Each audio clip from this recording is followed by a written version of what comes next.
ఓం శ్రీ గురుభ్యో నమ. ఉచ్చిష్ట మహాగణపతి దేవతాభ్యో నమ. ఆదిశంకరాచార్య దేవతాభ్యో నమ. కేఎస్ కృష్ణమూర్తి దేవతాభ్యో నమ. కేఎం సుబ్రహ్మణ్యం దేవతాభ్యో నమ. శ్రీరామస్వామి దేవతాభ్యో నమ. సోమశేఖర శర్వనామ దేవతాభ్యో నమ. మాతృభ్యో నమ. పితృభ్యో నమ. సర్వేభ్యో నమ. ఇవాళ 12 రాసుల్లో రేపు 17వ తారీఖు గురు కర్కాటక రాశి ప్రవేశం సందర్భంగా మేషాదిగా మీనం వరకు ఉండే 12 రాశులకి ఏ విధమైన ఫలితాలు ఉండవచ్చు అనేటువంటి ఒక అంచనాన్ని మీ ముందుకు తీసుకొచ్చే ప్రయత్నం చేస్తున్నాం. తదుపరి కర్కాటక రాశి. ఇది కర్కాటక రాశి జలతత్వ రాశి. ఆల్రెడీ చెప్పాను. శ్లేష్మానికి కారకుడు కూడా గురువే అవుతాడు. ఈయన షష్టమ నవమాధిపతి అయి లగ్నంలో ఉంటాడు, అంటే రాశిలో ఉంటాడు. కాబట్టి ఎవరికైతే 6వ భావానికి గురువు సంబంధం ఉందో, గురువు యొక్క భక్తి కానీ అంతరం కానీ సూక్ష్మం కానీ ప్రాణదశ కానీ జరుగుతూ ఉందో వారికి జలుబు, రొమ్ము, తర్వాత బ్రాంకైటిసు, ఆస్తమా ఇలాంటి వ్యాధులతో బాధపడేటువంటి క్రానిక్ డిసీజెస్ అంటాం, వాళ్ళు కొంచెం జాగ్రత్త వహించాలి. వీళ్ళకి ముఖ్యంగా ఆహార నియమాలు పాటించడం, హోమియోపతి కానీ ఆయుర్వేదంలో కానీ మాత్రమే మనం మందులు తీసుకుని ఆరోగ్యాన్ని పరీక్షించుకోవడం చెప్పదగినటువంటి విషయం. అయితే ఇక్కడ గమ్మత్ ఏమిటంటే పూర్వజన్మ కృతాత్ నవమానికి సంబంధం వచ్చింది కాబట్టి, సో నవమాధిపతి కూడా ఈయనే కాబట్టి మీకు ఎన్ని కష్టాలు ఒడిదుడుకులు ఉన్నా కూడా వీటినన్నిటినీ అధిగమించి మీ యొక్క హెల్త్ ఇష్యూలోంచి బయటపడతారు. ఏదో చెప్పాను కదా అని చెప్పేసి మీరు భయపడక్కర్లేదు. ఈ శ్లేష్మము, ఈ రొమ్ముకు సంబంధించిన ఊపిరితిత్తులకు సంబంధించినటువంటి ఏదైతే సమాచారం ఉందో రాబోయేది కూడా కాలం మారుతోంది. ఇప్పుడు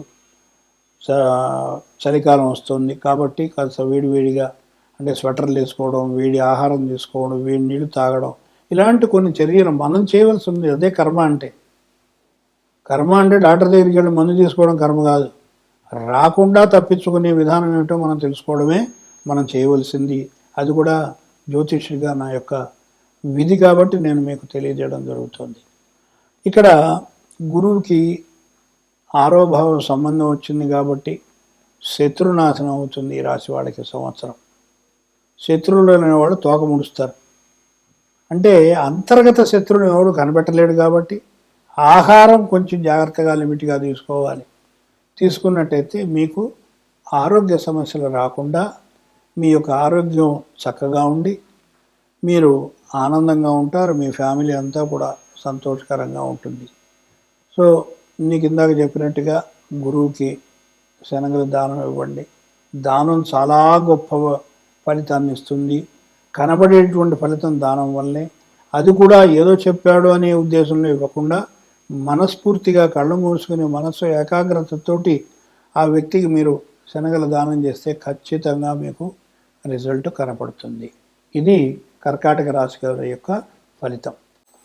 మరొక విషయం, ఈ ఛానల్ ద్వారా 12 రాసుల వాళ్ళకి ముఖ్యంగా ఏ రాసుల వాళ్ళు జాగ్రత్తగా ఉండాలి అనేటువంటి విషయాన్ని మరొక్కసారి మనం చర్చించుకుంటే మన ఉభయులకి ఎంతో ఉపయోగదాయకంగా ఉంటాయి. అంటే చెప్పినటువంటి దాని యొక్క సత్ఫలితం మీరు పొందాలనేటువంటి ఉద్దేశంతో దీన్ని మళ్ళా చెప్పడం జరుగుతుంది.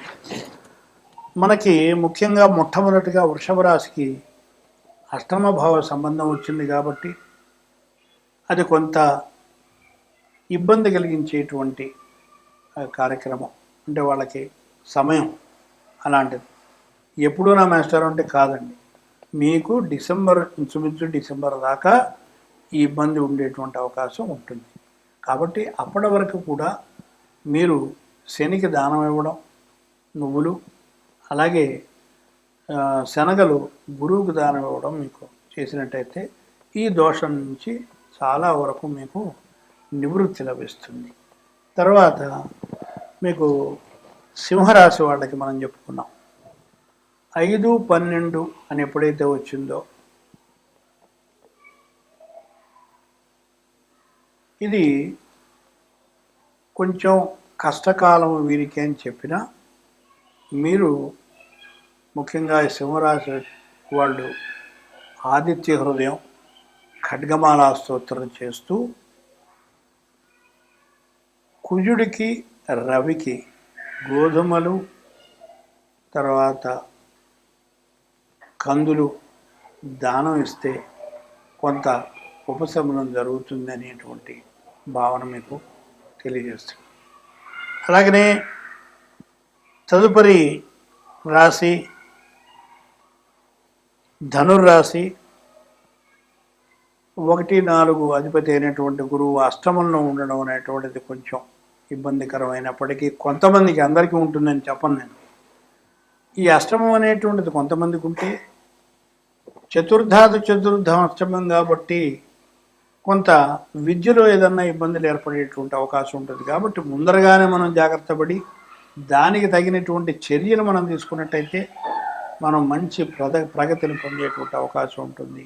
కాబట్టి అష్టమాన్ని మనం అలా అనుకోవడానికి లేదు.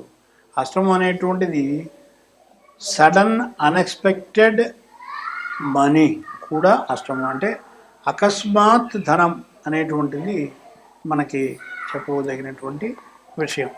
ఇంకా ఇంకొక విషయం ఏమిటంటే మకర రాశి వాళ్ళకి కూడా 3, 12 అంటే ఎక్కువ తిరుగుతూ ఉండడం, అంటే వాడు చెప్తారు త్రిపాది అని చెప్పి అంటూ ఉంటామే, అలాంటివి ఎక్కువ జరుగుతూ ఉంటాయి. ముఖ్యంగా వ్యాపారస్తులకు ఎక్కువగా ఈ పాపం ఈ సంవత్సరం ఎక్కువగా ఉంటుంది తిరగడం, మామూలు తిరగడం కంటే కూడా. కాబట్టి వీళ్ళు ప్లానింగ్ ఎక్కువ చేసుకుని మొత్తం అన్నిసార్లు వెళ్ళే కంటే తక్కువ సార్లు ఎక్కువ మనం వాటి నుంచి లాభం పొందేటువంటి అవకాశం ఎలా ఉంటుంది అనేటువంటి ప్లానింగ్ మనం వేసుకున్నట్టయితే మీకు అన్ని విధాల మీకు ఉపయోగదాయకంగా ఉంటుందని నేను చెప్తున్నాను.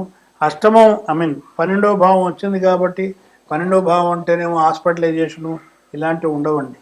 కొంతమంది ఏదైనా తప్పిదాలు చేసి వాళ్ళు ఇబ్బందిలో పడి జైలు పాలు అవ్వడం లేదా పోలీస్ స్టేషన్లో పెట్టడం ఉంటే వాళ్ళందరూ రిలీజ్ అయిపోతారు.